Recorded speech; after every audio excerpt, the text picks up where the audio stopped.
What's up mga repa? This is Kuya Nikki again nagbabalik, and today dahil mura ang presyo ng ating mga kamatis, kaya tayo nagluto ng isang classic Pinoy recipe. Ito yung tinatawag nating kinamatisang manok. So sa video na to, ibabahagi ko dito ang step by step procedure and recipe kung paano ko niluto ito. So paano mga repa? Tara, samahan nyo ako at atin ang lutuin ito. Alright mga repa, so ito, direkta na tayo dito. So ang first step na gagawin natin ay ating titimplahan yung manok ng rock salt tsaka ng ground black pepper. So ito, ang ginamit ko palang manok dito ay quarter legs. So combination siya ng leg and thigh. So ito, tinimplahan ko lang siguro to ng mga 1.5 teaspoon na rock salt, tapos a teaspoon lang ng ground black pepper. Tapos i-set aside lang natin to probably ng mga 30 minutes. In that way, yung lasa nito ay manunuot sa ating manok. So ginagawa natin tong step na to kasi ang next na gagawin natin ay ating itong sasangkutsahin. Sasangkutsahin, or meaning to say parang ipapan fry natin yung ating manok. In that way, aside from dun sa broth ng ating kinamatisan, makikita nyo yung manok nyo malasang malasa na, para sa fried chicken na nilagyan natin ng sabaw. Ganun yung mangyayari. So ito, second step na tayo dito. Meron tayo ditong kawali. Nalagyan na natin to ng konting mantika. So ating sasangkutsahin yung ating manok hanggang sa mag brown lang yung both sides nya. So be careful lang, so not every lutuan natin ay non-stick. So pagka ganun, make sure lang na talagang mainit na mainit yung inyong kawali para hindi dumikit yung inyong manok sa inyong lutuan. So yan, kapag nag-brown na siya, pwede na natin i-set aside yan. Now, kung meron kayong enough time to cook, much better kung hanggang sa mawala ninyo yung dugo-dugo nito.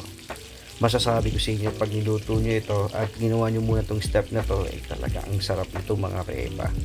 So yun, by batches natin ginawa. Kasi hindi naman po pwedeng sabay-sabay yun. Kasi magtutubig lang siya, hindi siya mapiprito. Pagkatapos yan, tayo magigisa dito na binawasan natin yung ating mantika. So don't worry dun sa mga nanikit dyan. Kasi yan mamaya, mag-a-add yan ng sarap mag-a-add ng flavor. Yan yung katas ng ating manok. So ginisa natin dito isang large size na sibuyas. Pagkatapos yan, naglagay din tayo dito ng ating luya. So 2 thumb size siguro ang aking nagamit dito. So ayan, ating gigisahin lang to mga repa.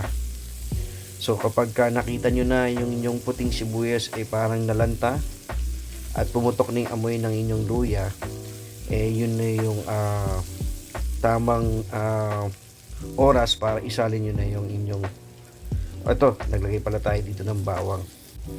Karaniwan, di ba, pag nagigisa tayo, inuuna natin yung bawang. Kasi ang difference pag inuuna natin yung bawang, naluluto siya maigi. Nagiging brown o kaya, di ba, nagiging ang purpose natin dito, makuha lang yung katas ng ating sibuyas.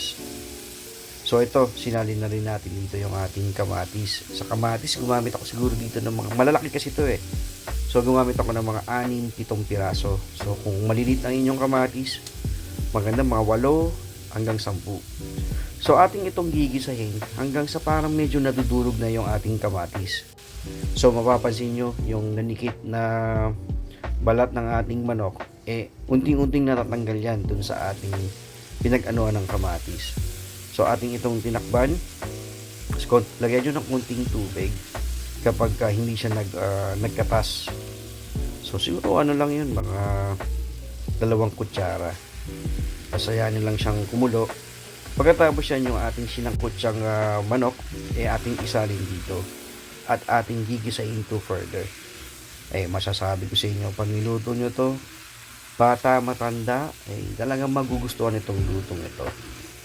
So ginawa natin tong lutong to kasi biglang bagsak presyo ng kamatis, diba, nung nakaraan lang, probably nung January, December, isang piraso 20 pesos, pero ngayon talagang 30 pesos, ang dami mo ng kamatis na mabibili kasi ang kilo mga 40, 30. Kasi ito ating tinimplahan ito ng patis or fish sauce.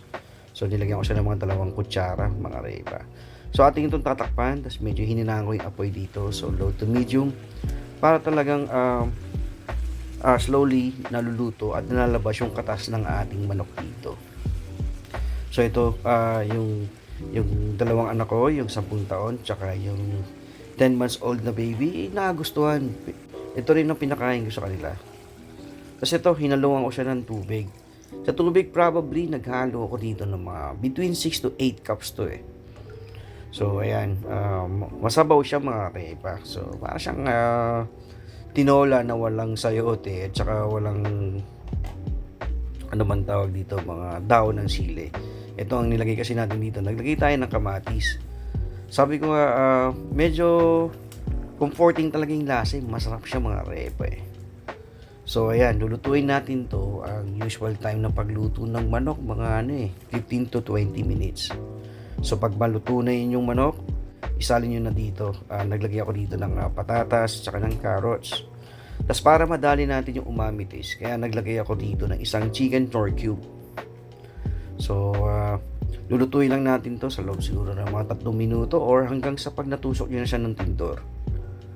So ayan, ganyan lang kasimple ito mga repa. Pag malambot na ang nating patatas, atin lang isasalin dito yung ating gulay. Lalagyan ko lang naman to ng hiniwang mga pechay. So pwede kayong gumamit ng repolyo, pero pag kayo into budgeting lang, maganda pechay na lang. Ang isang tali niyan sa amin ay 20 pesos, pero mga repolyo ngayon pagkamahal na eh. So ayan, tapos na tayo magluto dito mga repa. Medyo painitin lang natin dito yung ating pechay, ready to eat na to mga repa. So again, this is Kuya Nicky. I just wanna say maraming salamat mga repa sa inyong panonood ng aking video. Naway nakasubscribe kayo, kung hindi pa mag-subscribe kayo and hit the notification bell ha, para updated kayo sa mga upcoming videos ko.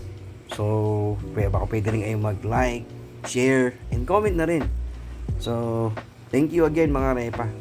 Have a good day everyone.